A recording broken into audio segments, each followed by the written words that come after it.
കാഫിർ സ്ക്രീൻഷോട്ട് വിവാദത്തിൽ പോലീസ് പ്രതികളെ സംരക്ഷിക്കുന്നു എന്നാരോപിച്ച് വടകര SP ഓഫീസിലേക്ക് യൂത്ത് ലീഗ് നടത്തിയ മാർച്ചിൽ സംഘർഷമുണ്ടായി.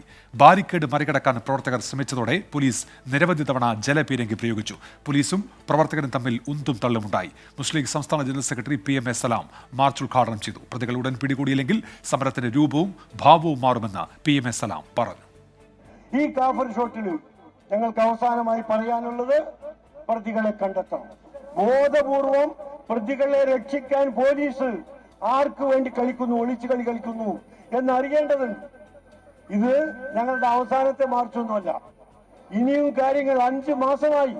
ഇനിയും ഈ സൈബർ കേസിലെ പ്രതിയെ ഒരാഴ്ച കൊണ്ട് ഫോറൻസിക് പരിശോധന അടക്കമുള്ള കാര്യങ്ങളിലൂടെ പ്രതിയെ കണ്ടെത്താമെന്നിരിക്കെ കേരള പോലീസിന് സാധിക്കും എന്ന് നമുക്ക് അനുഭവമുള്ള ഇരിക്കെ എന്തുകൊണ്ട് നടക്കുന്നില്ല?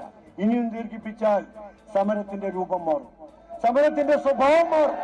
ഞങ്ങള് പച്ചക്കറി മാത്രം കഴിക്കുന്നവരല്ല എന്നുകൂടി മനസ്സിലാക്കാൻ ഈ അവസരം ഞങ്ങൾ ഉപയോഗിക്കുകയാണ്.